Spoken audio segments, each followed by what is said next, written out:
Georgia wrestling. Hell, let's talk about independent wrestling as a whole.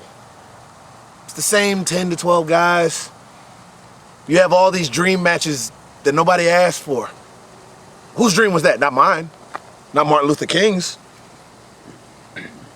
Did anybody else ask for this match? Twitter asked for it. So I'm sorry, I have to be Twitter famous to actually get something done in my career. Sorry. No bueno. I can't do that. I'm tired of trying to play the game. You know, when I came up, the veterans used to say, work hard, bring your gear bag, show up with a smile. Be ready to do anything that they ask you to do. What they don't tell you is that they got their favorites picked. They got the guys that they know are gonna take them to a WWE deal, an AEW deal, whatever the next 3 initials that are up that get TV time somewhere. And they hitch their wagons to them just so that one day when they are on TV, it turns into a whole, hey, remember when such and such wrestled here and we gave them all the preferential matches and we made them a star just so that they could leave and act like they don't know us? Please click me. Please like us. We're cutting edge. You know what's cutting edge? Not having to pander. Not having to beg. And even I'm guilty of that. I begged and begged and begged and begged and begged and pleaded, please respect me.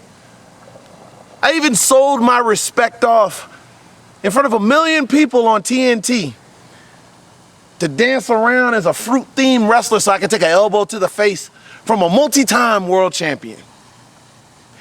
That is the career highlight for you. Not my many championships in England, not going toe-to-toe with Doug Williams, not pinning Chris Hero, not staying dedicated to this business when so many other people left you the moment that it made sense here. You know, like a dumbass, I came running back when my time was over in AEW because the indies needed me. Everybody's getting sick. Everybody's scared to go outside. Oh, there's no real opportunity. It's not popular to be a wrestler right now. So let's just stand back. And meanwhile, I'm diving in. And what kind of respect do I get? Walking into an action crowd and being called Pineapple Pete. That's not my name. Hell, I can remember when nobody even cared about my name or thought I'd have anything. Do you guys remember NWA Anarchy? You might remember it as NWA Wildside. There was a guy named Jerry Palmer. When I got my first big break at Chikara, all I ever wanted in the world was to be a regular at NWA Anarchy. I didn't care if it was 50 people or 200 people. I just wanted to be the next Caprice Coleman. All I ever wanted was the NWA Anarchy or Wildside or whatever the hell you call it, TV championship.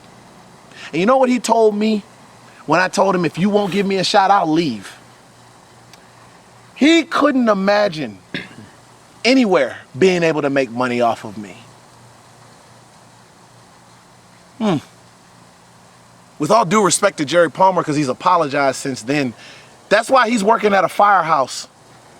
And I've worked all over the world and I've stamped my passport in many a place. I'm bigger than that damn building. I'm bigger than the old guard who says that a guy with twist and strange interests and who walks the way that I walk and wears the stuff that he wears and talks the way that he talks and maybe isn't the spitting image of what a WWE developmental talent looks like with their jacked up shoulders and their tribal tats and their buzz cuts.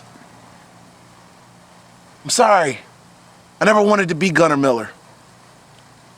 I never wanted to be Jackson Riker. How's it working for that guy anyway?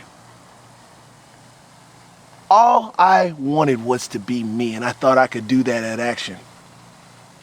And you disrespect me for that too. And for some reason, if it ain't Lee Moriarty or AJ Gray,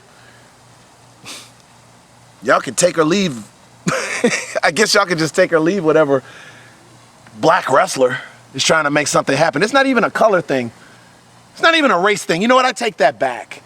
It's not even racism, it's placism. I need to know my place, right?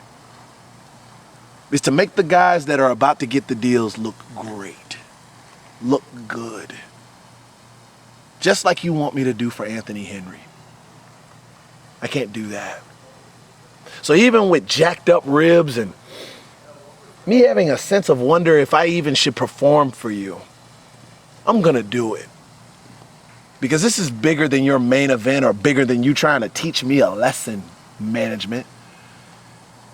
This is me telling you, I'm not gonna let you put your foot on my neck anymore, and I'm not gonna work on Maggie's farm anymore. I'm gonna take what's mine, and that's respect, and I'll either take it in blood or I'll take it in victory, and maybe to get one, I have to get the other. Anthony, you walked away from this when the going gets tough. So that lets me know already. I'm gonna wear your weak ass out when I get you in the middle of that ring in a main event slot that I had to goad you into giving. Even when I get the main event here, you had to be the one to give it to me. Because you asked him. He didn't just give it to me, you asked him so you could teach me a lesson. I refuse to lose to you. You're not just gonna get a victory handed to you. That's why I wouldn't take the sick note.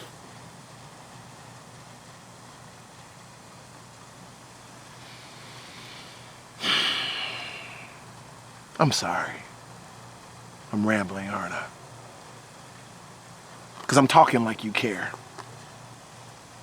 And the only time that you care is when people start dying or when people start saying things that you don't want to hear. Well, I'm obviously not dead yet. So I guess I'll just keep telling an inconvenient truth. And I'm going to force you to hear me. Is that okay? If not, who gives a shit? You weren't listening anyway. Am I right?